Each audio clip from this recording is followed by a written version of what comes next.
When's the last time you took a look at your funds? When's the last time you took a look at your dollars? When's the last time you said, you know what, damn, I'm really spending $250 on Uber Eats every 2 weeks?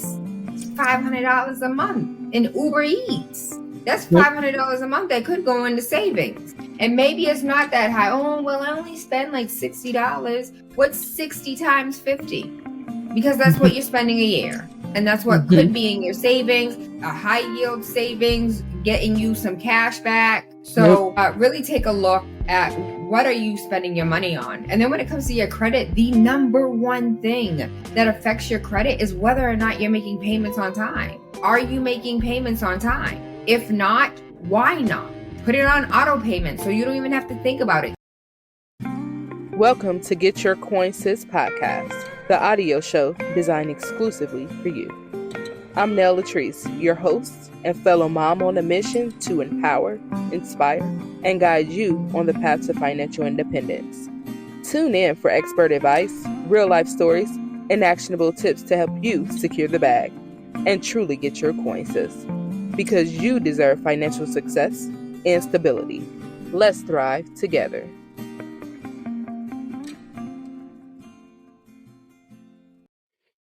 Welcome back to the Get Your Coin Sis podcast. This is your host, Nell Latrice, and today we have Tayla Andre. She is going to be telling us about the home buying process, how to maybe get your first home or expand your portfolio. And hi, Tayla. So tell us a little bit about yourself and your background and everything. Tayla Andre, been in real estate for over 10 years. I originally was a radio personality that I couldn't get off the porch. I was one of those like, don't get off the porch type of kids. And then the same porch that I couldn't get off, I was seeing people walk their dogs at night. And I was like, what is going on? At the time, I was on air. And so I interviewed the mayor, his entire cabinet, trying to get a better understanding. And then the term gentrification came up. And I was like, what is that? Asked everybody, interviewed everyone. Nobody could give me an answer that sufficed my curiosity. And so I went ahead and got my real estate license, understood HUD regulations, and had a better understanding of why nobody was telling me what gentrification was. And for those who don't know, it's a cycle. Real estate is a cycle, just like there is a life cycle. And so once upon a time, the urban areas that we know of, the downtowns and the spectaculars, used to be the hood. And then we got pushed out and people came in. And so there has always been this like cycle within real estate, and it lasts between 20 and 30 years. And if you take a look at your own neighborhood, regardless of where you are in the country, you will see that these same neighborhoods that you used to live in, where rent was $300, now rent is like $6,000 for a 3-bedroom. And so that's where I got my footing. And then I decided, you know what, it's time to educate. And so for the last 10 years, I've been out here educating people on not just purchasing a home, but the fundamentals of financial literacy. Yes, that's so good. I'm glad you said that because my granny's been in her same house for 50 years, 50 plus years, the same home. And it was an affluent area. And then it started going downhill, downhill. So now it's like, don't nobody really want to live over there now. But now they're starting to build it back up to what it used to be. So now they're doing the roads over. Everybody's buying the properties over there. They are gearing up because it's also closer to our downtown. So now they're gearing up, to kind of make that area a little bit better. So that's so true that you said that. And what state are you in? I'm in Ohio. I'm in Dayton, Ohio. Oh, so Ohio is popping right now for Yes. investment. There's Yes. a lot of properties Mhm. that are available in Ohio. I know a lot of Bostonians that are investing over there. So please, before the outsiders come in and snatch up all of your neighborhoods, do it yourself. And Yep. you know, work together. You and your sister, you and your brother, you and your cousin, you and your best friend, put your money together, get your money up and purchase one of these properties. And if you can get a multifamily, I know there's not like a massive amounts of multifamilies No, yeah. over there, but if you can get you something that has like 2,000 square feet and a whole bunch of bedrooms, you and another family member can live together, pool your money for that mortgage, and then purchase another one, and then another one, and then another one. Hmm. I think group economics is something that we haven't mastered yet, but it's Nope. something that we're beginning to understand and implement. Yeah, yeah, that's true. My strategy was a little bit different. I actually bought and didn't made it my primary residence, and then I moved out, bought another primary residence. So now I have tenants in my first property, and I'm doing it. I'm doing it again. Actually, just now I just ran. So, I did a conventional loan, then I did FHA first time home buyer. So I did the first time home buyer twice. So people don't understand that you can do it more than once. I did that twice, and then now I'm getting another conventional loan. And I think the myth was that you had to put 20% down once you've already exhausted. And no, I found a lender where I can do 5% even on my third property because I'm going to move into that one too and rent this one out and pull Yeah, the money. and it's your primary residence is why you can Yep. do the 5%. Yep, that's why I'm getting. So I've been learning the game a little bit on how to get around having to put so much money down on each of my properties. So I think even just between the two total, I put maybe 13,000 down combined, and that was between both of them. And the first one I did a 15-year loan, which that one is almost halfway paid off now. So that's why I want people to even. I didn't know anything when I started. I didn't even have a realtor the first time I bought a place. I just went. I didn't know what I was doing. I was a 20-something-year-old girl out like, oh, I like this place. Let me go get it. And I called Little Rocket Mortgage and got my loan. And then I was off from there. And then I started learning the game as I went along. And now I have equity in my first property. So I'm actually using that to buy a fourth. I'm going to leverage my 401k again to buy another primary residence. So I found a way to get around the big money piece. And that's a good point that I think that people always say they don't have money. If you have a 401k, use that because I'm using it again to buy Yeah. another primary residence. The thing that a lot of people don't know is like you can tap your family members too. You can get a gift as long as you put down at least 1.5% of your own funds. And that's Okay. 1.5% of the purchase price. So outside of that 1.5, if you need, an auntie, a sister, cousin, brother to, front you the money, because not everybody has a 401k, right? Yep. And another thing is people do not everyone has a W 2 employment. There's some people out here that have been working for themselves for years, and whether it's gig work or entrepreneurship, you too can also purchase. You just have to purchase through like profit loss. You have to give more finances. You know, it's a little bit more invasive on your dollars, but I purchased. I've been an entrepreneur my whole life. I've never had a W 2. Um, job. And I was like, I don't even know what that thing's called. What's it called? What's the thing them people get that go to work? Yes. More ghetto than a job. Listen, you Yes. have to wait for a check. There's no Friday that just comes. Exactly. And so, don't ever limit yourself. And I know you mentioned Rocket Mortgage, but also tap into the city because the city might have different relationships with banks, and those banks might have grants and a second mortgage. And so, what a second mortgage is let's put it outside of real estate terms. Mhm. So you borrowed money from your mom, and your mom's like, "Here, I'm giving you $10 to go to the store." And then over here, your auntie's like, "I'm gonna give you $10 just in case what your mother gave you isn't enough." That's like a second mortgage. What auntie gave you is is second mortgage. She's like, "Listen, you don't have to pay me back unless you sell your property or you refinance." And so if you're not selling your property, you're not moving anywhere, and you're not going to refinance out of whatever loan you're currently in, that second mortgage is amazing. And personally, I think if for some cities they also have lottery homes or 40Bs. And a 40B is when me, the developer, say, hey, state of Ohio, I really want some money so I can build these properties. And state of Ohio says, okay, we'll give you this money to build these properties, but you have to set aside X% of properties Mhm. for affordability. Oh, okay.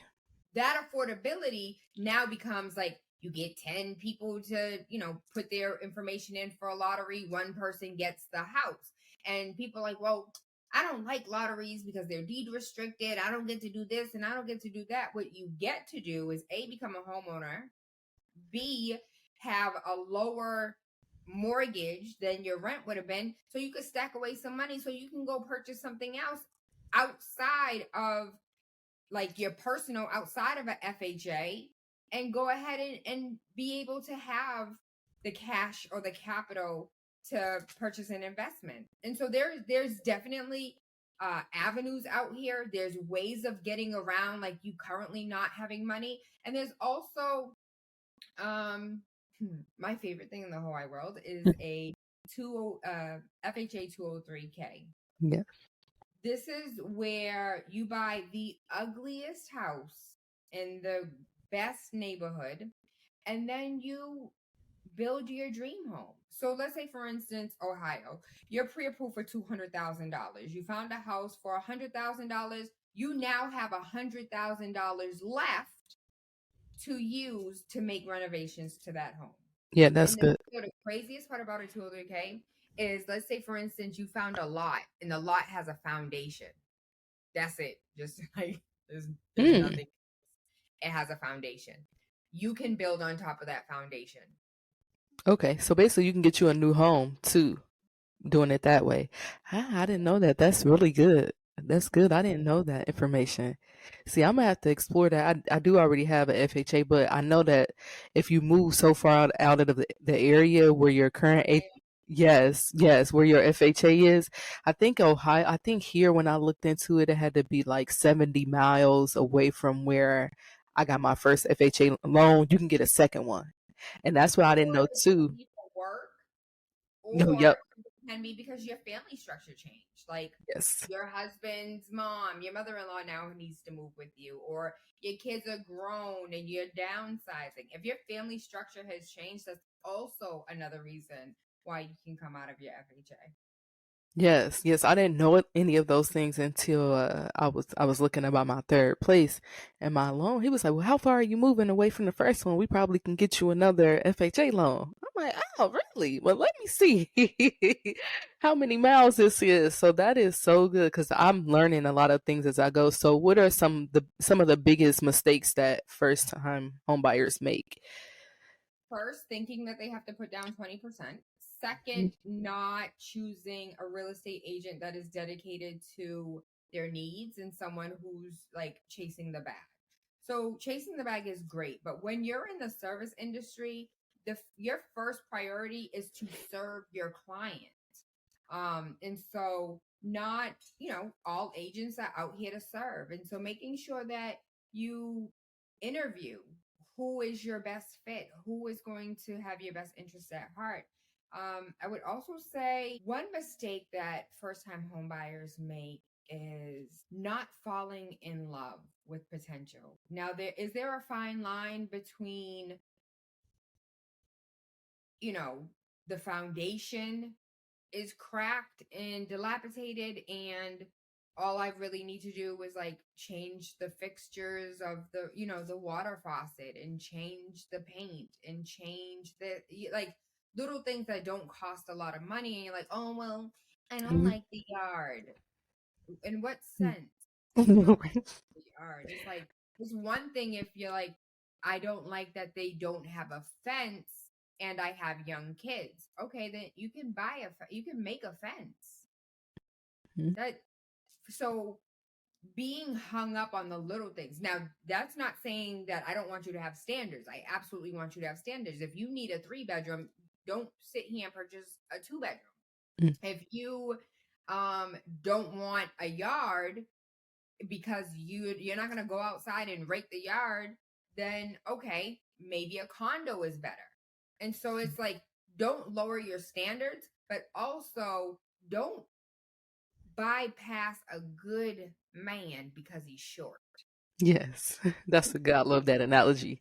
That's so good. I was just telling one of my friends she hasn't purchased a home yet, and she was like, "Oh, well, I don't know. I don't know if I want to do it." She's like, "Well, I want it to be my dream home," and I'm like, "Well, yo, the dream home you want is out of your budget for one.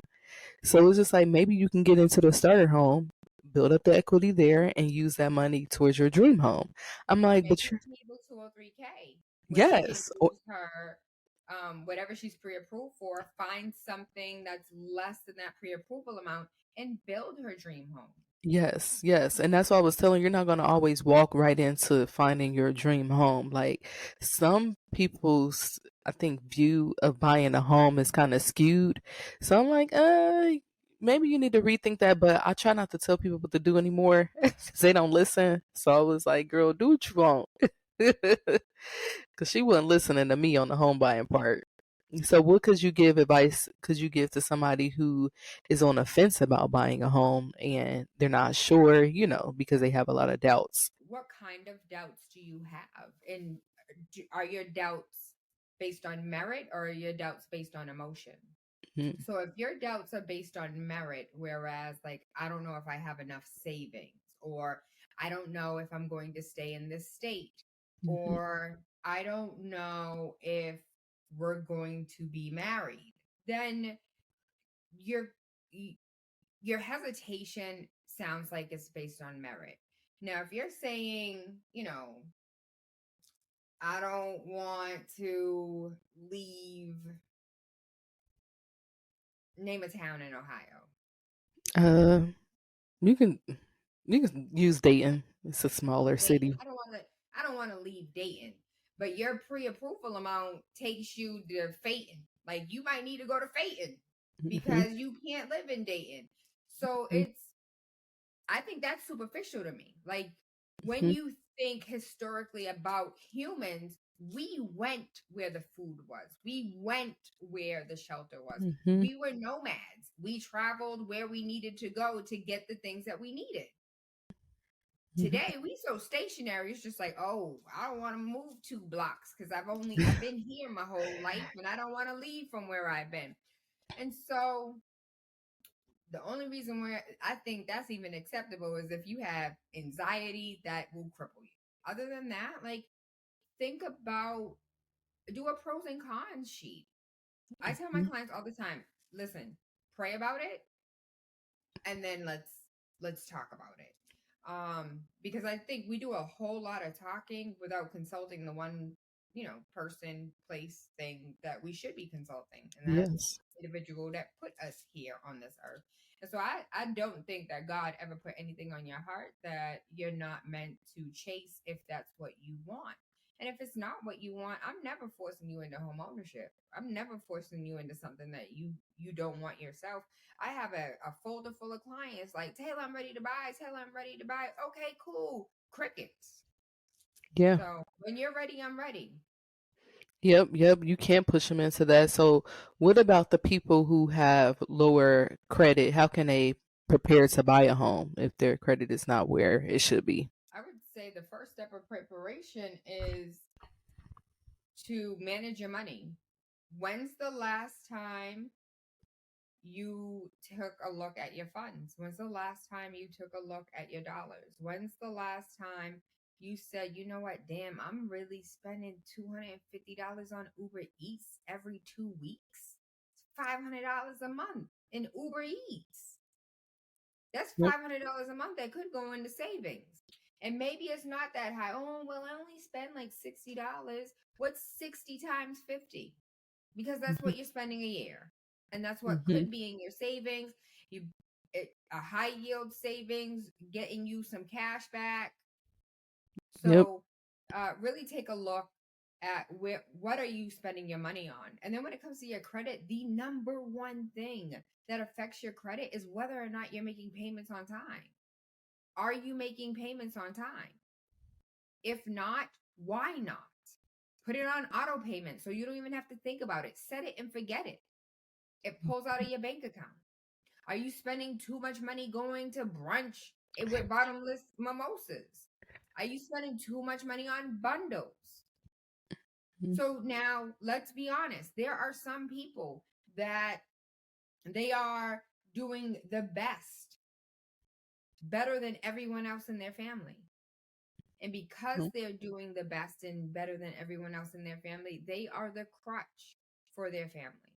Mm-hmm. And so sometimes you don't have savings because you're trying to save other people. That's where boundaries come in, because you are not responsible for other people's choices. And so I would say really have a hard conversation with yourself. What is it that you want? What is important? And how do you get to your goal? And how are Mm-hmm. your current actions prohibiting you or maybe helping you to get to your goal? All of those points were really good. I think writing them down and seeing what you're doing, where your money goes, helps you see the bigger picture. Because I know every month I spend a little extra on food that I shouldn't be spending, like you said. But going back to that budget and picking some stuff that I know I don't need, or going out every weekend is a favorite of mine, going somewhere. I'm spending something. I just got to be spending some money. So those are good tips. So what is some tips once you get past that, the buying process, um, credit, you got your lender, what are some key things you look for when viewing a property? So there's three things that I look for. What is the age of the roof? Taking a look at the electrical and Ooh. taking a look at the heating system. Those are the three most important. Also, the foundation. First is foundation. If the foundation is reckless, there's nothing else to even talk about. And there, here in Massachusetts, our houses are sometimes 250 years old. For those houses, you will sometimes literally find a tree, like debarked, no branches, just a tree trunk holding up that house. That house has been there for 200 Um, years. That thing is stronger than the one that was just built 2 months ago, because the way they was building houses back then versus how we're building houses now, the quality is 1,000% better. Go ahead, strip it, bring it down to the bones, and rebuild it. If a house has really good bones, listen, 50% of our inventory in Massachusetts are houses that are over 100 years old that have been stripped down to the studs and completely rebuilt. And so if the heating system needs work, is there a program that the state has to upgrade the heating? If it is, if there is a program that exists, don't worry about the heating system, because that everybody mhm. else going to be worried about the heating system, but you don't have to, because as soon as you close, you bring the state in, whatever program they have to, maybe it was oil and you want to turn it to gas. Maybe it was propane and you want to like whatever it is. There's programs that exist. Take a look at the windows. Are they still single pane windows? Because now you're spending excessive money on heating or cooling and cooling the property. So those are my big things that I talked about. The bathroom can be switched and changed. That ugly pink tile in the The bathroom ain't nothing. Like you can, if you kitchen, want, exactly, the kitchen. flooring, you don't want carpet, do want carpet. I Yeah. don't like carpet. Okay, well, pick up and put down what you want. Right. It doesn't have to be something that you do today. It can be something that you don't go to bottomless mimosas for and be able to pour into your house. And it's crazy when you become a homeowner, like all of a sudden outside is not appealing. No, you want to be Like in your investment. you want Yeah. to be in the house. So when I purchased this property, my office had carpet. Before we even moved in, I pulled it up and put down the flooring that I wanted. And it was costly. And I put it on my credit card. But I didn't go out for a couple months. I wasn't ordering out food from outside for a couple months. And I paid down that credit card because Yep. this is what I wanted. And so, like, going back to like, what is it that you want? Because when you want something, think about everything you've ever like you wanted. You wanted that woman. What did you do to get that woman?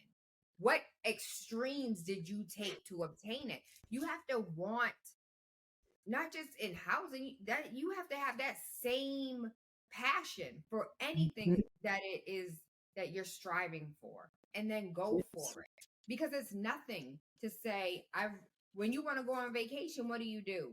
Put them pennies to the side Yep, sure do. Them they be scraping them up like, for 3 to 5 days. You put all that money aside from yep, 3 to 5 days. And then of course you have the memories and the pictures, but yeah. And you get on there and once get your you get Shein out and yep, you get your Shein and Fashion Nova clothes ready so y'all could put money to the side to get what you really want. That's so true. That's so true. We do save for what we want to save for. So that is a really good point. And on the HVAC, my condo, I want people to know that HVAC systems are not cheap. Even for my condo, I paid it was $8,000 to get a whole new system in, and I had to because my tenants was it went completely out. I had no choice. Like I had to get a new one. So I want people to know to also put money to the side for unexpected expenses because that place also need windows. I'm getting window quotes 8, 9, $10,000 for new windows. So it's like it is a big expense, but I also made sure I had money to the side for what was important for me, like you said, and I had the money to do it. So that those are really good points. So yeah, how does yeah, money too, because now you went ahead and you changed the furnace and you added new windows. So now your equity is increasing. And when you have a really like, think about like really nice restaurants, a really nice restaurant where a drink is $20. You don't see people on a $10 budget in there. And so if your unit looks really nice, you're going to attract that type of client. But if you didn't have new windows and the flooring was from like 3 tenants ago and the bathroom looks like 30 years ago, that's the type of person you're going to attract when it comes to tenants. And so if you are looking to purchase a multifamily, because with an FHA, you can purchase up to a 4 family. With a 203K, you can purchase up to a 4 family. With a VA, like you can purchase a investment property. And with these investment properties, what does it look like to attract tenants? You first want your unit to attract the type of person that you want to live there. hmm yeah, you do. I learned that too because this was my first time being a landlord, and the area makes a difference too. The area made a difference because it was I actually bought my place right next to a college, so it's and the mall is over there, so it's a super busy area. So I'm getting double my mortgage and rent, so all of the money that I'm getting extra is now going into that account, that's paying for all the repairs. So not only is my tenants paying my mortgage, they also pay, that money I spent on that HVAC system wasn't mine. It was from my tenants. So I want people to remember too that those investments also can pay for themselves if you set them up correctly. Yes. So what are your top tips for negotiating the best deal on a home? Mm. Because I think this was one that when I had a realtor, I didn't feel like he kept asking me what I wanted. And I'm like, well, I don't know what I'm doing. What am I supposed to, offer? What am I asking for? And I think that's where I was kind of confused at. And so again, knowing what you want, but also knowing what the seller wants can be the most Mm, important part. And so not every seller wants a fast closing. Somebody might want to push it out. What does the seller want? Is the seller need to hurry up and move? Does the seller not want to clean out the basement? Does the seller not have strategy? Strategizing. And that's again going back to working with an agent that makes sense. We've done all types of things. We've paid for storage for a seller. We've paid for moving costs for a seller. We pushed out closing for 6 months for a yeah. seller. We like, what does the seller need? We told the seller, leave everything in the basement. Don't worry about it. Coming to find out, there was a painting down there that was worth some money. So Thank you.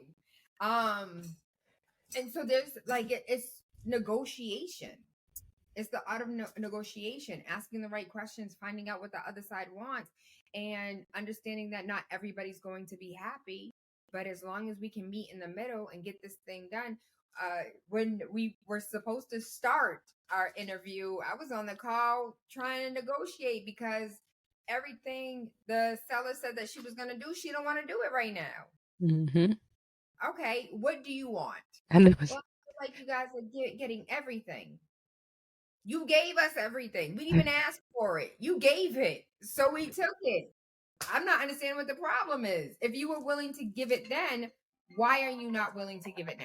It's okay. Mine do the same thing. That was how when I was buying this place, it was actually a place across the street I looked at too, but they didn't want to close until they found them a new home. So like, well, when are you going to find one? And they're like, oh, well, we don't know. We kind of just, so it was kind of just open ended. So I'm like, oh no, I'm not interested in that because I need to move before my kids get back in school. So I didn't think about it from that perspective on what does the buyers want when we're negotiating. That didn't even run across my mind. So that is a really, really good point. And you know what? And sometimes like suitable to seller finding contingent upon seller finding suitable housing doesn't always have to be a bad thing, because yes, you needed your kids to move, you needed your kids to live in there before what's the name, but that doesn't mean that they won't be out by that time. Listen, if that's the case, I'm gonna be your agent. Listen, what are you looking for? I found this house, I found this Yeah. house, I found this house. Which one do you want to see? So it's really like, what do you, if you, especially if this is like, Tayla, I want this house, then guess what? I'm about to help the agent find their client a house. Yeah. Yeah, that was a good one because I wasn't going. I'm like, I got a timeline to keep. I'm trying to get out, do this, do that. So they was like, no, we still looking. So I left that one alone, and actually it's directly across the street from me. I just looked at this one. I was like, okay, well, it's ready to go now. I'm moving in. So what So advice would you give? different negotiation tactics Mm-hmm. that I use.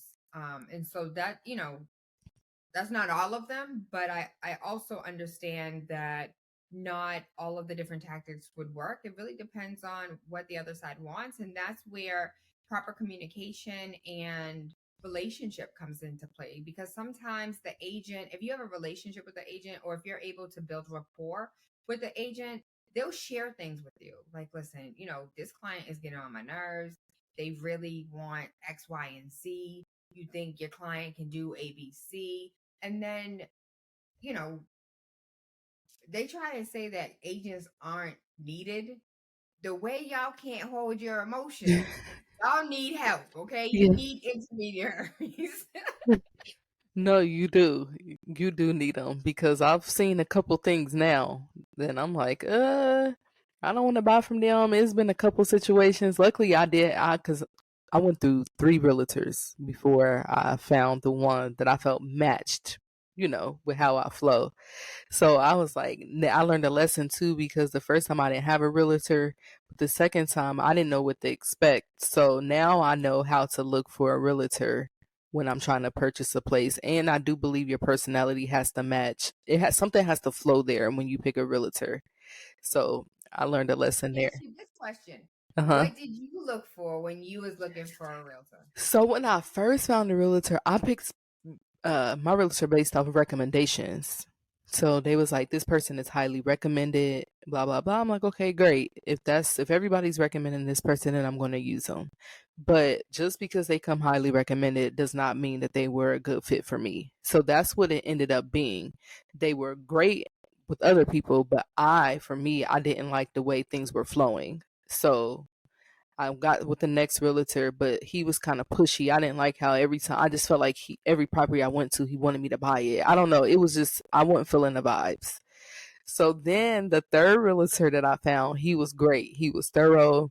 He looked at all the ins and outs for me when it came to like the HVAC, the windows. He made sure that I was up on everything. But the last one didn't do that. He just stood around while I looked at the house. And I'm like, I don't know what I'm doing. Like this is my first time using a realtor because the first one, it was just me and the sellers, and we did everything between us. It went smooth. I didn't know what I was doing, but it went smooth. But working with a realtor was a whole different game. So he was able to look at all of the years on it to make sure, everything was running right. But he knew I was going to be renting this place out, what I can get for rent. Like, he looked at all of those things for me. So I like that he was very thorough. So that was just my experience with a realtor. So, what advice could you give someone who is trying to decide between renting and buying? I think it goes back to what would the previous question. It really, like, you have to do what's best for you. Don't let anybody pressure you into buying if you're not ready.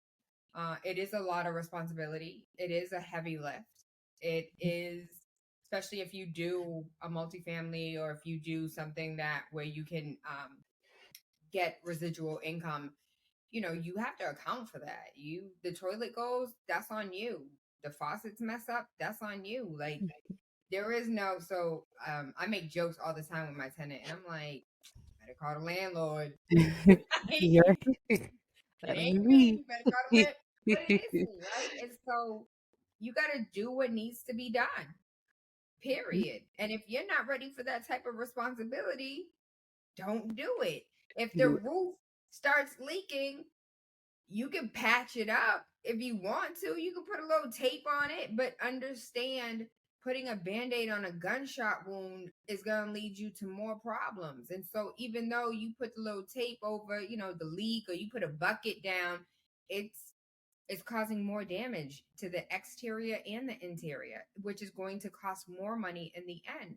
So these are things to think about. There's always things that are going to pop up. There's always things that are going to need to be addressed.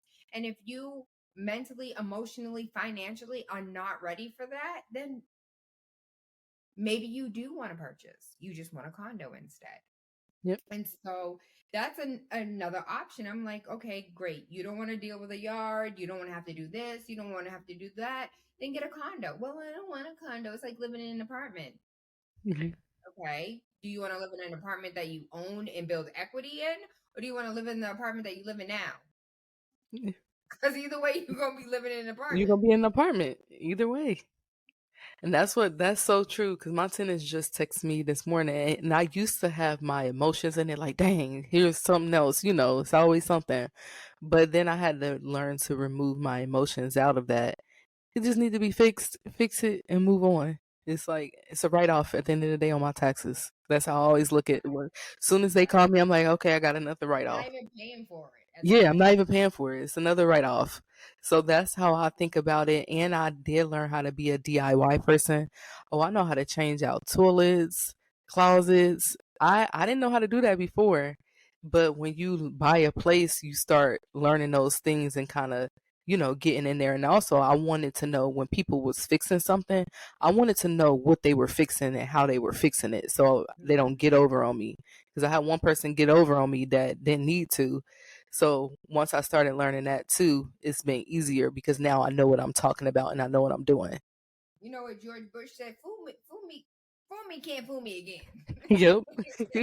Yes, they was not fooling me again with fixing stuff. I'm like, nope, sis about to learn what this is. So then when I have somebody fix it, I know exactly how much it costs and what it is. That is so good. So what's a final note that you want to leave off our listeners with today? I wrote a book. It's called Finally Home, the step-by-step guide for people preparing for first-time home ownership. If you are thinking about home ownership and you don't know where to start, where to begin, we did go over a whole lot of things, but you still are uncertain about, like, but what is my first step? It is a book. And then I realized people don't like to read. And so it's also an audio book. And then I realized people are lazy. And so Yeah. it's also a course that is interactive, both in English and Spanish. And so TaylaMadeReal.com. And um, I may not be in Ohio, but I got sisters in Ohio and an amazing team across the globe. And so I just recently had somebody reach out to me and say, Taylor, I want to retire in Belize. I was like, I got a sister in Belize. And now they're chopping it out And, I taking it back to like what kind of agent you want, the type of agent that you're going to invite to your housewarming, the type of agent that's going to come to your kid's birthday party, the type of agent that is going to pop up for dinner and spend time with you and understand like what are your long-term goals and help you get there. I'm definitely that agent. I'm coming over for dinner. I know your mom, your dad, your sister, your cousin. I don't want to be your agent. I want to be your whole family's agent. Yes, So yes. that's the type of energy that unless it's like 100% transactional, just get me the house and get on. I can do that too. Yes, building those relationships is a good thing. So if anybody is in Massachusetts and you're listening, Oh Tayla no, is an agent. Oh, international. she is international. So make sure if you are It's not buying a me. home. It'll be a brother, a sister, somebody I trust, someone Yeah. that I will hand you off to warmly, that is going to build relationship and be on the same page as me. That's going to give you the same quality. That's going to, you know, be as passionate about what it is that you want and where you going, because it's not just about you buying a house today. It's about after today's purchase, you purchased your first house and then you wanted another one and another one and another one. Mhm. And had you had an agent in the beginning, you may have been able to find something different that could have maximized your strategy for long-term gain. So just being mindful of that part. And the last thing that I would say to anybody is like, if it's on your heart to make that move, stop procrastinating. I have clients that I've been working with for the last 10 years, and it's like double dutch. Right when they think they're about to jump in, they jump Mhm. right back out. And when we were looking to purchase, the properties that they were looking at were $280,000. Right now, that same property just sold for 625,000. Woo. You have to be mindful of, you know, especially if your money isn't going to grow, if you're in a field where you're getting, a 2% raise or a $1,000 raise per year, that $1,000 is not competing with house prices that are raising 7.8% a year. And so if it's in your heart to do it, then let's find a strategy to make it happen. Yes, that is really, really good. We appreciate all of your good advice today, your good stories. Guys, make sure you follow her, Tayla Andre, on Instagram and TaylaAndre.com to grab the book. Thank you so much for coming on today. Thank you for having me. You're welcome. Thank you for tuning in to another episode of Get Your Coin Sis podcast. We hope you found today's discussion insightful and empowering. Remember, every step you take towards personal growth and financial literacy brings you closer to your goals. Stay connected with us on social media and share your thoughts and stories. Until next time, keep striving, keep believing, and keep trusting in God's plan for your life. Stay blessed and see you in the next episode.